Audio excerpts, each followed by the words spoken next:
Bonjour à tous, j'espère que vous allez bien. Moi, c'est Sylvain et je partage ici les informations sur l'immigration dans différents pays, soit en France, en Belgique, au Canada. Je parle de l'intelligence artificielle, de business et de l'investissement.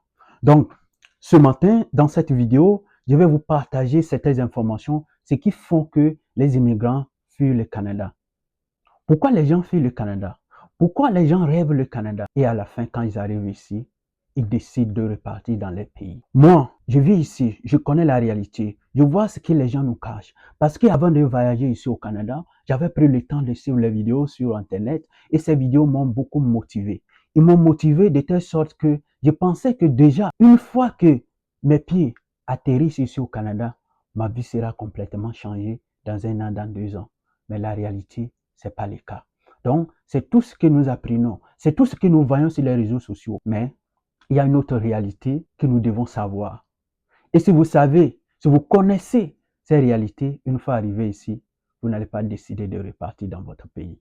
Parce que déjà, avant de venir ici, vous avez dépensé de l'argent, votre énergie, votre temps, et peut-être vous avez quitté des emplois dans votre pays. Peut-être vous étiez peut-être un chef d'entreprise, vous étiez directeur de quelque chose et vous avez décidé de voyager. Et tout ça, vous avez perdu dans votre pays. Vous ne pouvez pas venir ici et retourner comme ça. Maintenant, c'est si vous devez savoir les raisons pour lesquelles certaines personnes retournent dans leur pays et certaines personnes décident de rester pour pouvoir bâtir leur avenir. Sans vous mentir, ici, c'est pas facile au Canada. La vie est tellement dure parce qu'il y a beaucoup de choses, beaucoup de charges. Les travaux sont hyper durs.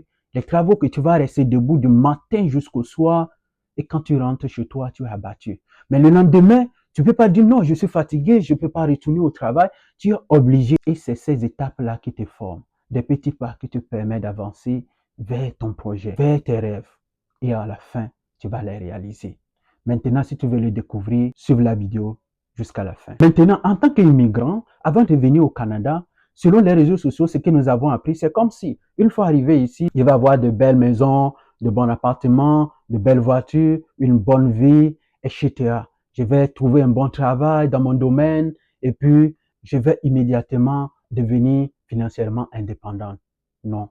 Des choses se construisent étape par étape, jour par jour, après année.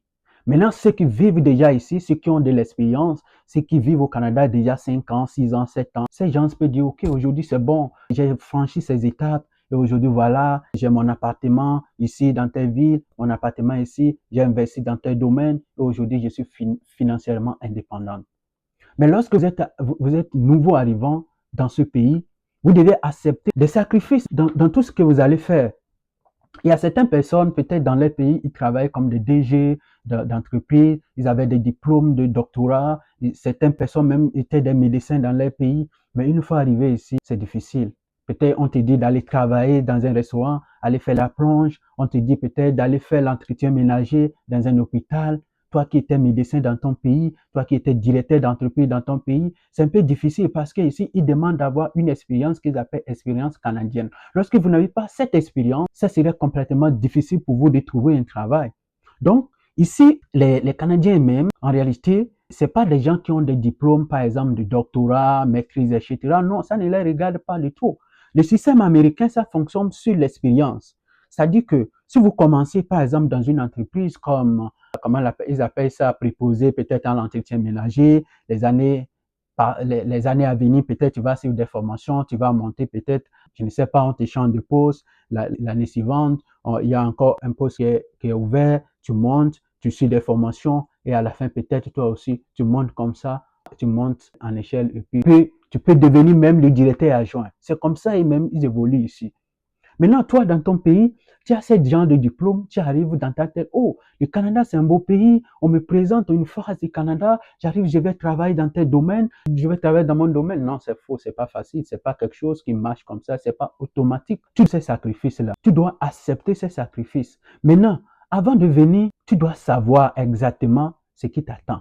Si tu peux surmonter tout ceci, tu peux venir. Mais lorsque tu te vois, non, moi, un médecin, moi, un ingénieur, moi, chef d'entreprise, je ne peux pas venir ici laver les assiettes, je ne peux pas venir ici faire l'entretien ménager, je ne peux pas venir ici, etc., faire ci et faire ça.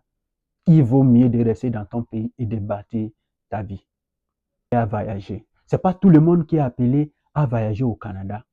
C'est pourquoi certaines personnes retournent dans leur pays parce ils ont une vision ou bien ils ont, comment on appelle ça, certaines idées qui arrivaient ici, je vais vivre telle vie, je vais faire ci, mais la réalité est différente. Donc, c'est ce qui fait que certaines personnes retournent dans leur pays. Et d'autres, ils n'arrivent pas à supporter le climat parce que nous savons que le Canada, il a un climat vraiment très fort, c'est-à-dire concernant l'hiver, la température baisse parfois à 40, moins 40 degrés, moins 30, etc. Certaines personnes n'arrivent pas à supporter tout cela. En plus, les difficultés qui s'ajoutent, donc, ils décident de retourner chez eux. Mais moi, je te dis, si tu tiens à ton projet, prends le temps de préparer ton voyage. Prends le temps de lire sur l'immigration canadienne.